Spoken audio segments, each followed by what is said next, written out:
നമ്മളൊരു സാധാരണഗതിയിൽ ഒരു ഇ ആർ പി ഒരു ബിൽഡർ എന്ന നിലയ്ക്ക് ഒരു ഇ ആർ പി വേണമെന്ന് ആഗ്രഹിച്ചിട്ടുണ്ടെങ്കിൽ നമ്മൾ അഭിമുഖീകരിക്കുന്ന ചില കൺസേൺസ് ഉണ്ടാകും, നമ്മൾ അഭിമുഖീകരിക്കുന്ന ചില പ്രശ്നങ്ങളുണ്ടാകും ഈ കമ്പനിയിൽ.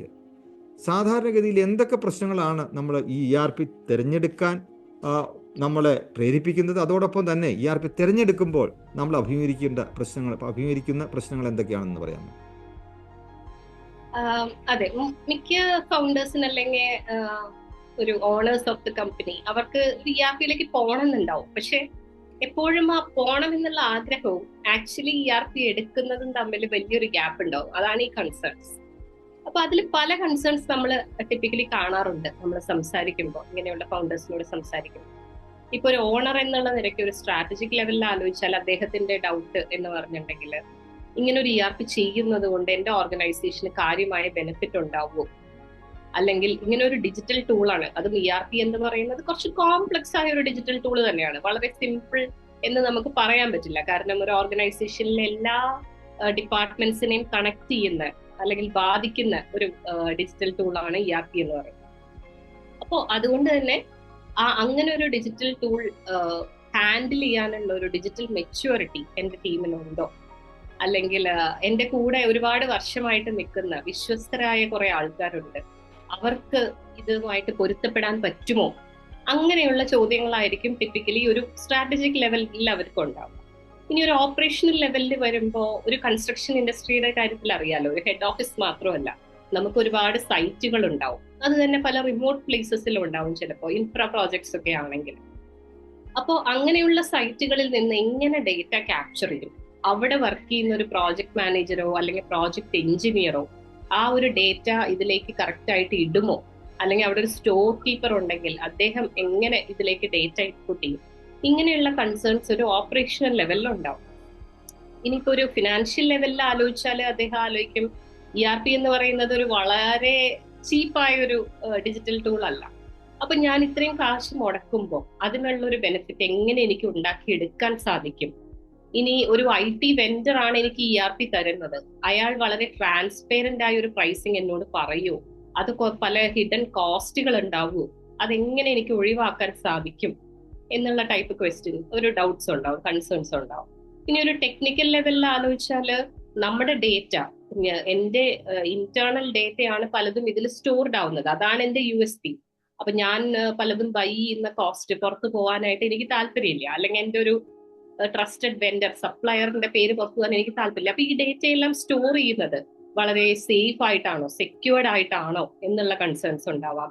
അതുപോലെ തന്നെ ഇ ആർ പി പലപ്പോഴും ഇംപ്ലിമെന്റേഷന്റെ സമയത്ത്, ഇ ആർ പി സെലക്ട് ചെയ്ത് കഴിഞ്ഞാൽ നമുക്ക് ഇംപ്ലിമെന്റ് ചെയ്യണം, ആ സമയത്ത് വരുന്ന ഒരുപാട് ചാലഞ്ചസ് ഉണ്ടാവും. ഇത് ആര് ഹെഡ് ചെയ്യും, ഇത് അവരുമായിട്ട് സംസാരിച്ച് എനിക്ക് വേണ്ട കാര്യങ്ങളെല്ലാം കൃത്യമായിട്ട് ആര് ചെയ്തു തരും, ചെയ്തു വരുമ്പോ ഇത് സക്സസ് ആവോ, ഫെയിലിയർ ആവോ, ഇങ്ങനെയുള്ള പല കൺസേൺസും ഇത്തരം ഫൗണ്ടേഴ്സിന്, ഇത്തരം ഓർഗനൈസേഷൻസിലെ ലീഡ് ചെയ്യുന്നവർക്ക് ഉണ്ടാവാറുണ്ട്.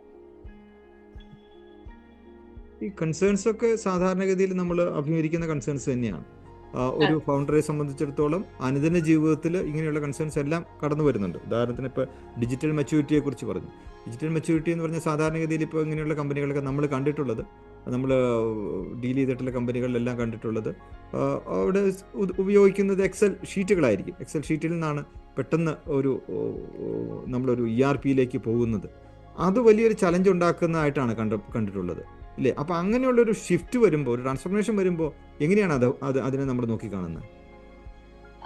ഇതിലെ മെയിൻ ക്രക്സ് എന്ന് പറഞ്ഞിട്ടുണ്ടെങ്കിൽ, നമ്മൾ ഏതൊരു ചേഞ്ച്, അതിപ്പോ ഡിജിറ്റൽ ചേഞ്ച് ആവാം, പലതും ആവാം, ഏതൊരു ചേഞ്ച് ഒരു കമ്പനിയിൽ കൊണ്ടുവരുമ്പോഴും അതില് കൺസേൺഡ് ആയിട്ടുള്ളവരെ, അതിൽ റിലേറ്റഡ് ആയിട്ടുള്ളവരെ, സ്റ്റേക്ക് ഹോൾഡേഴ്സിനെ എല്ലാവരെയും തുടക്കം തൊട്ട് നമ്മൾ കൂടെ കൊണ്ടുപോവുക എന്നുള്ളതാണ്.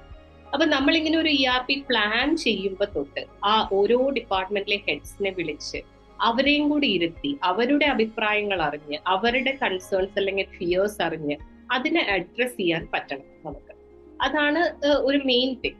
അപ്പോ ഇത് ഫൈനലി മോളിൽ നിന്നുള്ള ഒരാളുടെ, ഒരു ഫൗണ്ടറുടെ ഒരു തീരുമാനം അടിച്ചേൽപ്പിക്കുന്ന പോലെ ആവില്ല. എല്ലാവരും കൂടി ഒന്നിച്ചാലോചിച്ചെടുത്തൊരു തീരുമാനമായിട്ട് വരുമ്പോൾ അതിന്റെ ആക്സെപ്റ്റൻസും കൂടുതലാവും. പിന്നെ ഡിജിറ്റൽ മെച്യൂരിറ്റി ഇത്തരം ഓർഗനൈസേഷൻസിൽ ഒരു വലിയ ചലഞ്ച് തന്നെയാണ്. കാരണം റോയ് പറഞ്ഞ പോലെ എക്സൽ പോലും എത്താത്ത ഓർഗനൈസേഷൻസ് നമ്മൾ കണ്ടിട്ടുണ്ട്, ബുക്കിലും പേപ്പറിലും എഴുതി വെക്കുന്നവരെ. അതിൽ നിന്ന് അവർക്ക് എക്സലിലേക്ക്, എക്സലിൽ നിന്ന് ഒരു ERP-യിലേക്കും പോവുക എന്ന് പറയുമ്പോൾ അതൊരു ചലഞ്ച് തന്നെയാണ്. പക്ഷെ നമ്മൾ പലപ്പോഴും കണ്ടിട്ടുള്ളത് എല്ലാ ടീമിലും ഒരു 1-2 പേരുണ്ടാവും, ഇത് കുറച്ച് ചെറുപ്പക്കാര് അല്ലെങ്കിൽ ഡിജിറ്റൽ സാവി ആയിട്ടുള്ള കുറച്ച് പേരുണ്ടാവും. അപ്പൊ അവരെ ഐഡന്റിഫൈ ചെയ്ത് അവരിലൂടെ ഇത് നടത്തിയെടുക്കുക എന്നുള്ളതാണ് ഒരു വഴിയായിട്ട് നമ്മൾ കാണാറുണ്ട്. അപ്പൊ അതുകൊണ്ട് തന്നെ ആ ഡിജിറ്റൽ മെച്യൂരിറ്റി നമ്മൾ അസസ് ചെയ്യണം. ആ ഒരു ഓർഗനൈസേഷനിൽ എത്രമാത്രം ഇങ്ങനെ ഒരു ടൂളിന് ആക്സെപ്റ്റബിലിറ്റി അല്ലെങ്കിൽ യൂസബിലിറ്റി ഉണ്ടാവും എന്നുള്ള ഒരു അസസ്മെന്റ് ചെയ്യണം. അതൊന്ന്. രണ്ടാമത്തത്, ഏറ്റവും മേജർ ആയിട്ടുള്ള കാര്യം, മാർക്കറ്റിൽ ഒരുപാട് ERPs ഉണ്ട്. അത് ജനറൽ ERPs ഉണ്ട്, ഓരോ ഇൻഡസ്ട്രി സ്പെസിഫിക് ERPസും ഉണ്ട്. സാധാരണയായിട്ട് നമ്മളെപ്പോഴും സജസ്റ്റ് ചെയ്യുക ഒരു ഇൻഡസ്ട്രി സ്പെസിഫിക് ERP-യിലേക്ക് പോകാനാണ്. കാരണം എന്താന്ന് വെച്ചിട്ടുണ്ടെങ്കിൽ കൺസ്ട്രക്ഷൻ ഇൻഡസ്ട്രിക്ക് അതിൻ്റെതായ ഒരു പ്രോസസ് ഫ്ലോ ഉണ്ട്. ആ ഫ്ലോ ഒരു സാധാരണ ERP-യിൽ, ജനറിക് ERP-യിൽ ചെയ്യാനായിട്ട് വളരെ ബുദ്ധിമുട്ടായിരിക്കും.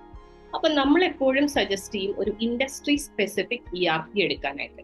അതിൽ തന്നെ ഇപ്പോൾ ഇൻഫ്രാ പ്രോജക്ട്സ് ചെയ്യുന്ന കമ്പനീസിന് അതിന്റെ സ്പെസിഫിക് ആയ മോഡ്യൂൾസ് ഉണ്ടാവാം, റിയൽ എസ്റ്റേറ്റുകാർക്ക് അതിന്റെ സ്പെസിഫിക് ആയത് ഉണ്ടാവാം, കോൺട്രാക്ടേഴ്സിന്, ബിൽഡിംഗ് കോൺട്രാക്ടേഴ്സിന് അവരുടെ സ്പെസിഫിക് ആയിട്ടുണ്ടാവും. അപ്പോൾ ഏതാണ് നമുക്ക് പറ്റിയ റൈറ്റ് ERP എന്ന് കണ്ടുപിടിക്കലാണ് രണ്ടാമത്തെ ഒരു കാര്യം. മൂന്നാമത്തത്, ഈ സ്റ്റേക്ക് ഹോൾഡേഴ്സിനെ എല്ലാവരെയും കൂട്ടിയിട്ട് ആ ഇംപ്ലിമെന്റേഷൻ സ്റ്റെപ്പ് ബൈ സ്റ്റെപ്പ് ആയിട്ട് ചെയ്യാം.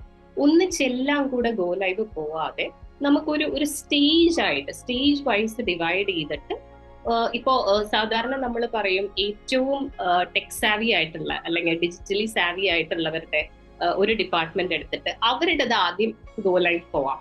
കാരണം എന്താ വെച്ചാൽ അവര് യൂസ് ചെയ്ത് അത് സക്സസ് ആയി കാണിക്കുമ്പോൾ അത് ബാക്കിയുള്ളവർക്ക് ഒരു മോട്ടിവേഷനാണ്. അപ്പൊ അങ്ങനെ ഒരു സ്റ്റെപ്പ് ബൈ സ്റ്റെപ്പ് അപ്രോച്ച് എടുക്കുക.